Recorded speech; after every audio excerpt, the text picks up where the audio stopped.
Oui, il y a des enseignements à retenir. Oui, nous commençons à voir, entre guillemets, la sauce à laquelle nous allons être mangés pour cette réforme des retraites. C'est le premier point. Et là, c'est important, parce que dans les 3 réformes annoncées, il n'y en a pas eu beaucoup, la campagne a été courte. Dans les 3 réformes annoncées par Emmanuel Macron pendant sa campagne présidentielle, il y en avait une sur les retraites. Et la définition de cette réforme, c'était on repousse l'âge légal de départ à 65 ans. Eh bien, aujourd'hui, tout a changé. Depuis cette intervention entre 13h15 et 14h15, tout a changé. Voici les indispensables avec Baptiste Morin. Bonsoir Baptiste. Bonsoir David, bonsoir à tous. On pourra dire sans doute dans quelques semaines, dans quelques mois, que c'est aujourd'hui qu'Emmanuel Macron a écarté, au moins implicitement, mais de façon quand même assez claire, l'idée d'un report de l'âge légal de départ à la retraite à 64 ou 65 ans. Oui, pendant sa campagne, souvenez-vous, c'était une pièce essentielle de sa réforme des retraites. Il l'avait dit à plusieurs reprises dans le courant du mois de mars. Puis, il s'était montré un peu plus flou. On restait, pour tout dire, dans l'expectative. Et bien sûr, la pelouse de l'Élysée tout à l'heure, le président a dit qu'il fallait travailler plus longtemps, oui, mais le report de l'âge légal de départ à la retraite, lui, il a du plomb dans l'aile. Écoutez le président. Nous devons travailler plus et plus longtemps. Il n'y a pas de doute. Si on a un compromis pour dire on va décaler moins vite l'âge de départ légal, mais on va, par exemple, demander plus de trimestres là, il faut bâtir des compromis responsables. Oui, ça semble... Voilà. Si on a un compromis pour faire autrement que décaler l'âge légal, eh bien, on pourra faire comme ça. Et c'est ça qui est important. Que faut-il comprendre alors, Baptiste ? Eh bien, vous savez qu'il y a 2 moyens d'allonger la durée du travail. Le premier, c'est le report de l'âge légal de départ à la retraite. C'est une mesure aveugle. Je dois travailler. Alors aujourd'hui, jusqu'à 62 ans, l'idée d'Emmanuel Macron dans son programme, c'était 64 ou 65 ans. Et c'est bien ça qui semble écarté aujourd'hui. Deuxième moyen, c'est d'allonger la durée de cotisation. Je dois travailler tant d'années pour bénéficier d'une retraite à taux plein. Cet allongement, il est déjà en cours au moment où on se parle. C'est la réforme des retraites adoptée en 2014 qui a commencé à rentrer en fonctionnement en 2020. Elle prévoit que tous les 3 ans, on travaille un trimestre de plus. Sur 15 ans, la durée de cotisation passe de 41 ans et 3 trimestres à 43 ans à l'horizon 2035. En clair, si j'ai commencé à travailler à 20 ans, il faut que je travaille jusqu'à 63 ans. Si j'ai commencé à travailler à 24 ans, jusqu'à 67 ans. L'idée retenue pour travailler plus longtemps pourrait être d'accélérer le calendrier de cette réforme et peut-être de repousser cette borne de 43 ans, cette durée, la repousser d'1 an jusqu'à 44 ans par exemple. C'est ça, c'est ce qu'on appelle la réforme Touraine, parce que Marisol Touraine était ministre du Travail, c'est elle qui l'a fait adopter. Pourquoi cette solution serait préférée à celle initialement envisagée d'un report de l'âge légal de départ ? Eh bien parce que le report de cet âge légal de départ, ça c'est un chiffon rouge, cela pourrait passer sans doute à l'Assemblée nationale avec le vote des députés LR qui sont d'accord sur le fond. Mais dans l'esprit de l'Élysée, il y a un gros risque de braquer la rue parce que dans l'ensemble, eh bien les syndicats y sont opposés. Même la CFDT, syndicat réformiste, ne veut pas en entendre parler. Elle ne veut pas d'un âge couperet. En revanche, la CFDT ne serait pas opposée à une accélération de l'augmentation de la durée de cotisation, c'est-à-dire une augmentation du calendrier de la réforme Touraine. Emmanuel Macron estime probablement indispensable d'avoir au moins le soutien de ce syndicat de la CFDT. Voilà, c'est plus que vraisemblable. Ça peut paraître un peu sioux, cette différente manière de faire qu'on travaille davantage dans la vie.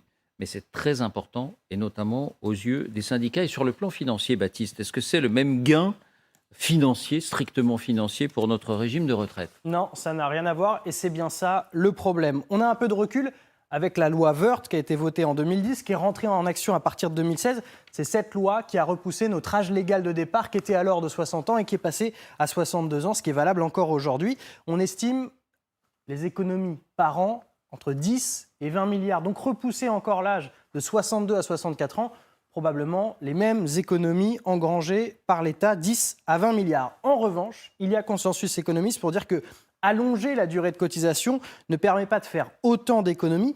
D'abord parce qu'elle s'applique au cas par cas. Chacun, on a commencé à travailler à des âges différents. En fonction de l'âge auquel je commence à travailler, je ne vais pas partir au même âge à la retraite que vous forcément, comme je l'ai expliqué. Un paramètre pourrait toutefois rendre telle mesure plus intéressante financièrement, c'est bien l'accélération du calendrier. Si elle est moins progressive, si elle est plus vite mise en œuvre, eh bien elle peut donner plus de résultats financiers. C'est ça, pour que la durée de cotisation augmente de 3 mois, non plus tous les 3 ans, mais tous les 2 ans par exemple. Merci Baptiste. Marc, d'abord je me tourne vers vous. Vous avez compris la même chose. De toute évidence, à travers cette phrase, Emmanuel Macron dit l'objet c'est de travailler plus longtemps, mais l'idée que ça passe forcément par l'âge couperet, 65 ans ou 64 ans, bon, j'y tiens pas plus que ça.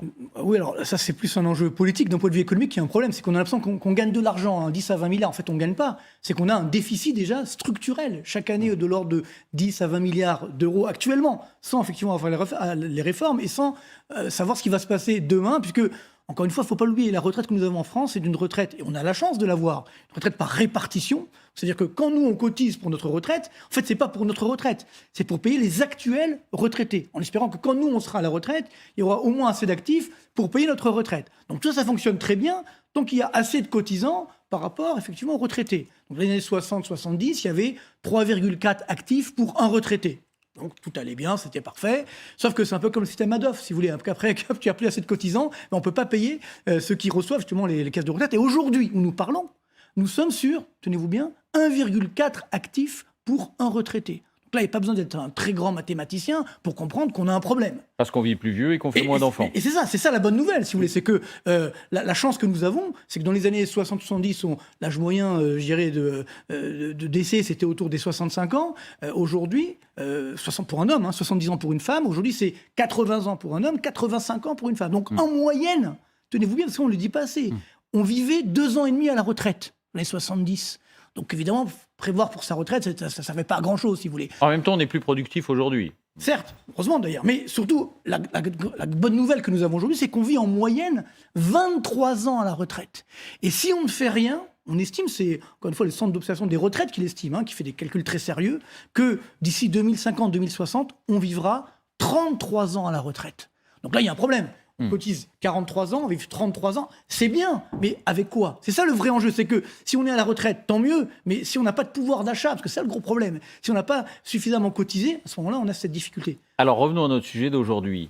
Pour vous, le fait qu'il renonce à, je ne sais pas comment il faut appeler ça, ce totem, ce signal, ce marqueur de l'âge légal, est-ce que c'est un renoncement? Est-ce que c'est du pragmatisme? Parce qu'il pense que visiblement, il n'a pas l'appui politique suffisant pour le faire et pour éventuellement affronter la rue. D'un point de vue politique, effectivement, c'est du pragmatisme. Et d'un point de vue économique, c'est un renoncement, clairement. Parce que je pense que ça veut dire qu'on ne fera pas la réforme de la retraite. Parce que là, vous savez, tous les régimes spéciaux, etc., on n'en parle plus trop. Et il y a un élément très important sur lequel nous sommes attendus. C'est que vous savez que nous sommes dans la zone euro. Donc on ne peut pas faire ce qu'on veut, globalement. C'est-à-dire qu'on doit respecter certains engagements. Et depuis des années, nos amis allemands, hollandais, etc., italiens, qui ont fait, eux, les réformes des retraites. Nous, on leur a promis de faire comme eux, finalement. Et nous, on est les derniers. Mais peut-être que si on l'a fait par le biais de l'accélération du calendrier Touraine, c'est-à-dire on augmente la durée de cotisation nécessaire pour avoir sa retraite à taux plein, quand même, ça produit des résultats. C'est vrai, mais après, il y a un dernier petit problème dans le financement. C'est-à-dire que tous les bouclages du système de réforme des retraites, toutes les réformes qu'on a fait depuis la loi Fillon, après il y a eu Sarkozy, etc., toutes ces réformes, à chaque fois, pour boucler le modèle financier, elle table sur un taux de chômage de l'ordre de 5 à 6%. Or, évidemment, on n'y est pas. Et on n'y sera pas, malheureusement, vu ce qui se passe aujourd'hui. Ce qui veut dire qu'on aura moins de cotisations et donc que le bouclage financier ne fonctionnera pas. Donc, ce qui est fou, c'est que même si, effectivement, on augmente la période de cotisation ou la durée légale de l'âge de la retraite, on ne sait même pas si le chômage augmente très fortement, si ça va boucler ce système financier. C'est ça, donc, la clé, d'ailleurs, le président l'a dit tout à l'heure, la clé, c'est la croissance. C'est-à-dire que si effectivement, je n'ai pas d'activité économique, je n'ai pas suffisamment d'emplois, je ne fais pas baisser suffisamment mon taux de chômage, la réforme des retraites, malheureusement, elle ne sera pas financée. Najwa, pour vous, c'est une bonne ou une mauvaise nouvelle? Moi, j'ai envie de vous dire, les oppositions pensaient que cette réforme serait tout simplement enterrée. On voit que ce n'est pas le cas. Après, j'ai envie de vous dire, il rebondit également sur l'annonce qui a été faite par la Première ministre lors de son discours de politique générale, où elle disait que la réforme des retraites est indispensable et ça passe notamment par l'emploi des seniors, mais également par la prise en considération de la pénibilité du travail. Donc on est dans une continuité par rapport à ce qui a été annoncé par Madame le Premier ministre Elisabeth Ça Borne. ressemble quand même à l'abandon de la simplicité de cette annonce qui avait été faite pendant la campagne, c'est-à-dire on va porter l'âge légal à 65 ans. Je vous montre quand même le tableau de l'âge légal partout en Europe. L'âge légal auquel on peut prétendre à une pension complète quand on part à la retraite en Europe. C'est vrai que quand on regarde ce tableau, la France est tout à droite avec la Grèce, 62 ans, et que chez nos partenaires, l'âge légal est beaucoup plus élevé. Bon, maintenant, peut-être que par le biais de la durée de cotisation, on arrive à un résultat qui ne sera sans doute pas le même, mais peut-être qui est un peu plus juste. Parce que l'âge légal, qu'on ait commencé à travailler à 20 ans ou à 22 ans ou à 24 ans, c'est la même chose en gros. Il y a des ajustements qui étaient prévus quand même pour Il y a des ajustements, mais pour les moins, emplois ceux pénibles, qui ont commencé à travailler avant 20 ans, Bien sûr. sûr pour les emplois pénibles. Tandis que la durée de cotisation, finalement, si on a commencé à travailler à 25 ans et que la durée de cotisation c'est 43 ans, on partira à 68 ans. Celui qui a commencé à 20 ans, il partira à 63 ans. Donc il y a une forme de justice, mais en revanche, financièrement, le gain est moins important. Je vous laisse continuer, Najwa. Oui, le gain est moins important, mais cette réforme, je le disais, n'est pas enterrée. Après, quand on parle d'emploi des seniors, la Première ministre l'évoquait, il faut absolument changer les mentalités, parce qu'on sait très bien que à partir de 45 ans, vous êtes considéré comme un senior. Et donc, l'employabilité des plus de 45 ans est difficile. Mais donc, ça évolue avec le temps. Je l'espère. Plus on recule l'âge, plus on part tard. Et plus, autrefois, à 55 ans, on était considéré comme un vieillard en entreprise. Depuis que l'âge a été porté à 62 ans, et maintenant, effectivement, dans les faits, je crois que c'est 63 ans, 63 ans. Petit à petit, on voit que ça évolue quand même. Bon, peut-être ça évoluera avec la nouvelle loi aussi. Ça évolue, mais il faut encore que ça évolue encore plus vite. J'ai envie de vous dire, au regard des réformes qui s'annoncent. Et puis, on parle d'emploi des seniors, on parle de la pénibilité du travail, mais il faut prendre aussi en considération l'espérance de vie. À 60 ans, un cadre qualifié a 34 ans d'espérance de vie et 24 ans en bonne santé.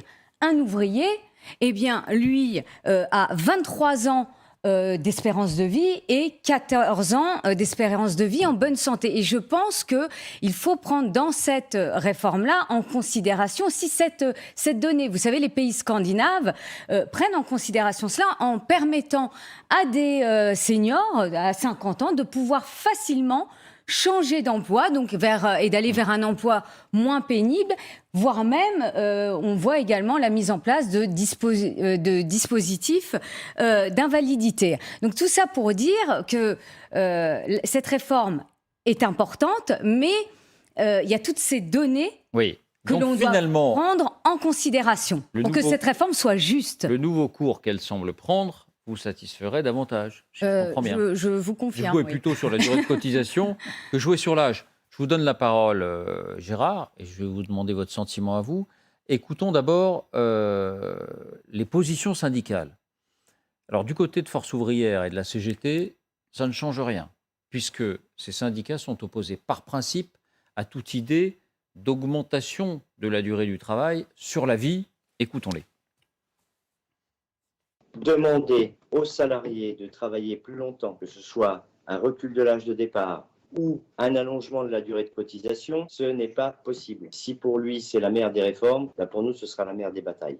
La plupart des salariés ne veulent pas travailler ni jusqu'à 63, 64, 65. Même une grande partie souhaite revenir à un départ à la retraite à 60 ans. On sent bien une frilosité chez lui au niveau de cette question de réforme des retraites, mais il est quand même toujours dans l'idée d'imposer aux salariés de travailler plus longtemps. Montage Aurélien Hamel. Pour la CFDT, ça n'est pas pareil. Entre la formule 1, on repousse l'âge légal de départ, et la formule 2, on augmente la durée de cotisation. Écoutez Laurent Berger, alors ce n'est pas en réaction à ce qu'a dit Emmanuel Macron, mais il s'était à nouveau exprimé sur le sujet il y a 3 jours. Écoutez-le, il faisait bien la différence. Celui ou celle qui serait assez dingue, excusez-moi de le dire comme ça, pour arriver avec une réforme des retraites sur la table en disant voilà, ce sera 65 ans pour tout le monde, il prend un risque de chaos social extrêmement fort. Le gouvernement ne peut pas arriver avec une réforme des retraites en septembre ou octobre en disant voilà, on va faire les 65 ans puis on veut discuter avec vous des modalités de cette réforme des retraites. Pour la CFDT, ce sera non. 10 fois non. Et donc, on mobilisera nos troupes. Montage Aurélien Hamel, et voilà pourquoi Emmanuel Macron a semblé fermer une porte et en ouvrir une autre. Gérard, est-ce que vous vous en félicitez? Alors, à la différence de M. Touati, je n'ai pas fait Macron première langue, je n'ai même pas fait d'ailleurs Macron deuxième langue, et j'ai souvent du mal à comprendre ce que dit le président. Moi, c'est vrai que je retiens ce que vous avez dit, David. À un moment donné, M. Touati considérait comme une évidence, puisque, on le sait, il y a moins de travailleurs et plus de retraités, pour simplifier ce que vous avez dit. Vous avez eu immédiatement la bonne réaction de dire « Ah oui, mais nous sommes maintenant plus productifs ». C'est évident que c'est ça la donnée. Et je me permettrai de dire que lorsque le président, comme vous, M. Touati, considère que c'est évident qu'il faut travailler plus, il y a un certain nombre de gens dans ce pays qui ne considèrent pas que c'est évident qu'il faut travailler plus, que ça n'est pas l'évidence et qui pensent même que le sens de l'histoire reste toujours le même, de travailler moins, mais, si vous me permettez de finir ma phrase, de travailler mieux. Et ce qui vient d'être dit tout à l'heure est tout à fait exact, c'est-à-dire que il y a 1000 façons de faire passer la pilule. Vous avez dit là aussi une autre chose juste, David. Vous avez dit c'est moins simple.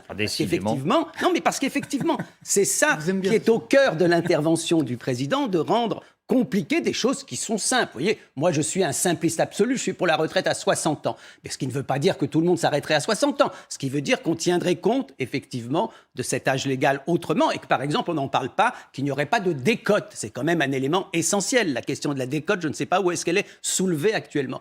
Donc, ce que vous avez très justement évoqué, c'est le fait qu'on brouille les pistes. Il y a 1000 façons de faire passer la pilule sans se servir du totem. Impossible, la retraite à 65 ans. Quand la NUPES, qui a quand même fait un bon score, a été sur le thème la retraite à 60 ans, vous pouvez penser que c'est insensé, mais enfin, il y a quand même beaucoup de gens qui y croient et qui ont voté pour. On ne peut pas... Qui en ont envie, plutôt, qui en ont envie, peut-être. Gérard, comment on la finance? On a envie, mais vous savez, c'est d'abord... Comment on la finance, ce que j'aime beaucoup, on a tous envie de travailler à 55 ans.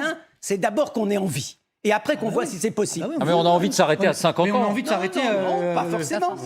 Pas forcément. Nous sommes sur ce plateau quelques-uns qui témoignons du fait qu'on n'a pas envie de s'arrêter à 50 ans. Mais simplement, nous, on fait des professions intellectuelles. On est mais quand pas même seulement. un peu... Il y a des gens peut-être qui ont envie de travailler plus. Mais ce que je veux dire par là, c'est juste ça. Quand vous dites, est-ce que c'est une bonne nouvelle? Je crains que la pilule passe par d'autres moyens et qu'il y ait d'autres façons de faire travailler les gens plus et plus longtemps et que ce qui était impossible, c'est la retraite à 65 ans. Ça, c'est un totem impossible à brandir, mais que ce n'est pas pour autant que M. Macron, c'est quand même le cœur de son intervention. Si vous me permettez juste de dire ce qui m'a frappé, moi, je ne suis pas un spécialiste de l'autocritique, donc je ne vais pas lui reprocher de ne pas faire d'autocritique, mais à quel point il a voulu montrer que, grosso modo, même pas mal, et grosso modo, je ne change rien. Il abandonne l'âge de départ à 65 ans, visiblement. Voilà. Sur le fond d'un homme qui quand même a voulu nous dire qu'il ne changeait pas, je pense que cet abandon est tactique et qu'il y a d'autres façons de faire passer ce que j'appelais tout à l'heure la pilule. Un mot de Jean-Dominique, parce qu'après il va nous quitter. Oui, enfin moi je ne suis pas un spécialiste des retraites ou de la protection sociale, mais un peu plus de la stratégie et donc des rapports de force et de la réalité.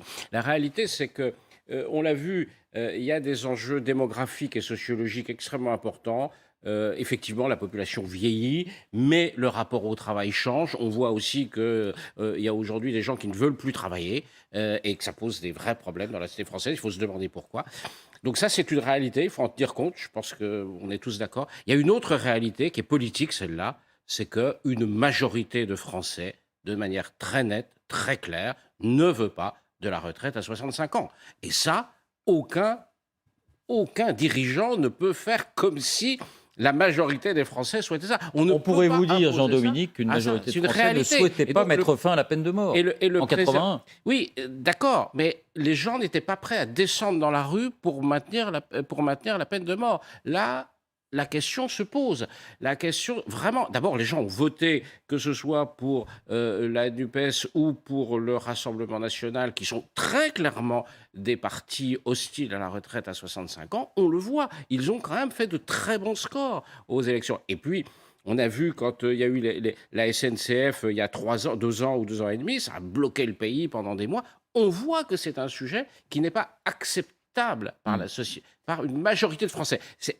On en pense ce qu'on en veut. Moi, j'ai sans doute une opinion. Moi, je suis assez directement concerné aujourd'hui, vu mon âge canonique. J'ai pas du tout envie de m'arrêter de travailler, mais il y a des gens qui sont dans une situation tout à fait... Oui, mais si on regarde à nouveau ce tableau, puis après on vous lit. Oui, bien entendu. Mais quand on regarde le tableau européen... Il y a deux réalités. Financement quand même, parce que ça il y a deux réalités qui sont des réalités contradictoires. Il y a des réalités économiques, démographiques, sociologiques, et puis il y a des réalités politiques. Et la politique, c'est la conscience des gens. Et la conscience des gens, une majorité de Français, qu'on le regrette ou pas. Et moi, je pense qu'il faut faire une réforme.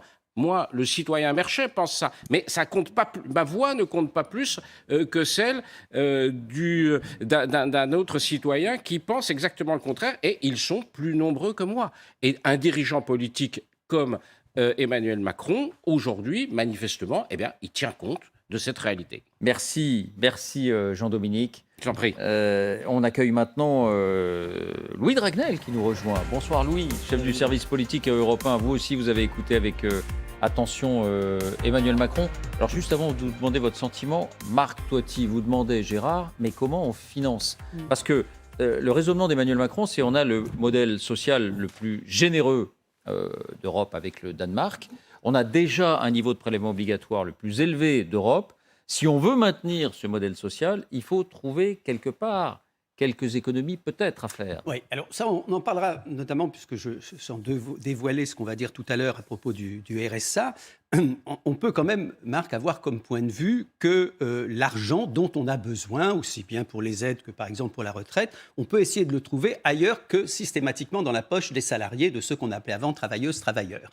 C'est-à-dire que par exemple, moi, tout court, je suis sensible au fait qu'il y a des tas d'hypothèses qui ne sont jamais envisagées. J'en prends une que j'aime bien, que j'ai déjà eu l'occasion de défendre. Si, par exemple, on a besoin de cotisations, vous êtes d'accord, c'est de ça dont on a besoin.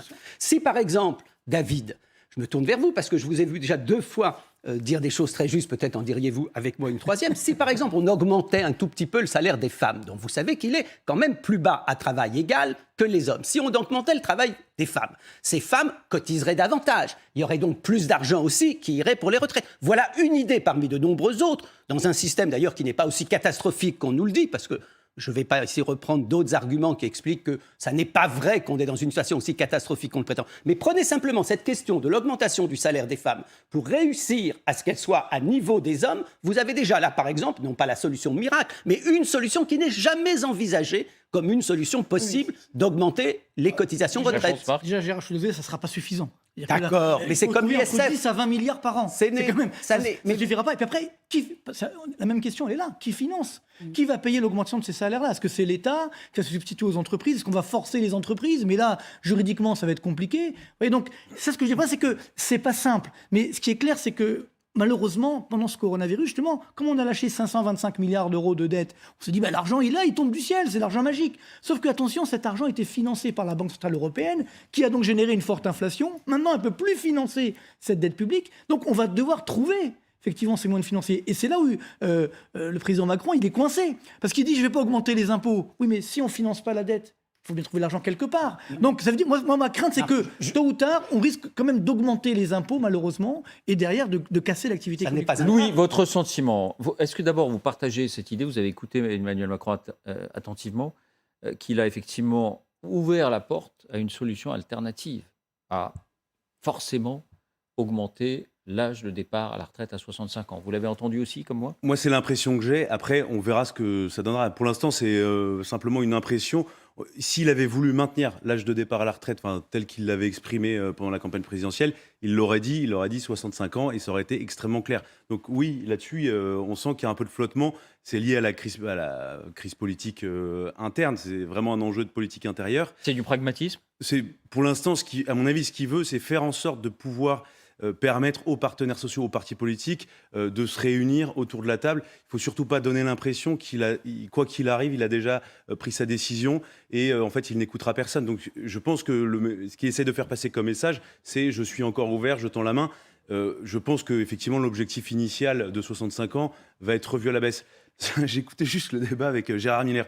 Gérard Miller, s'agissant de l'augmentation du salaire des femmes, honnêtement, c'est pas pour des raisons budgétaires que les femmes doivent être payées aussi bien que les hommes. C'est pour des raisons. Non, mais si on en vient à trouver comme seul argument l'argument budgétaire, je trouve ça un tout petit peu triste. Bah non, c'est parce qu'il faut moralement ou politiquement les payer davantage que je me permets de dire que ça dégage de l'argent. C'est pas l'inverse. Non, mais bien sûr. Évidemment, c'est pour des raisons autres. Il y a deux phrases qui m'ont marqué chez Emmanuel Macron dans l'interview sur ce sujet-là. La première, c'est quand il explique l'État ne peut pas tout. Donc ça veut dire que ça confirme ce que vous disiez tout à l'heure. En fait, on était dans une période où on avait parfois, si on écoutait certains, l'impression qu'il y avait énormément d'argent qui était injecté et qui ne coûtait rien.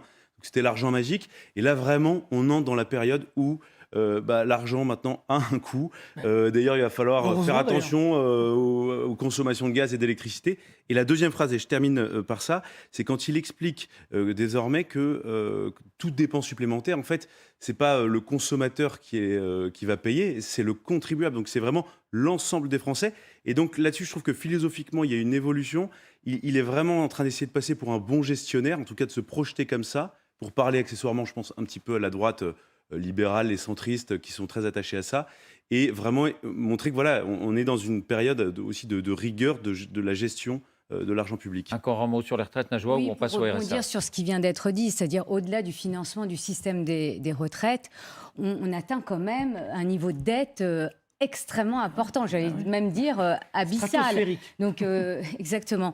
Donc à partir de là, vous avez un président de la République qui, en responsabilité, martèle le fait qu'il faut travailler plus. Travailler plus, pourquoi? Déjà pour pas augmenter les impôts, il l'a redit. Je ne vais pas augmenter les impôts, mais si on n'augmente pas les impôts, eh bien comment on augmente la croissance? En produisant plus, en travaillant plus. Et je rappelle que la France, comparée à d'autres pays de l'OCDE, mais c'est pas le pire, on travaille moins. On travaille moins que certains pays comme l'Allemagne, mais bon, ça, c'est encore à vérifier. Mais il s'agit aussi de développer le taux d'employabilité. Donc 66% des Français travaillent, c'est 10 points de moins que la moyenne européenne. Parfaite transition pour notre sujet très bien. d'activité. Parce que l'autre information à retenir,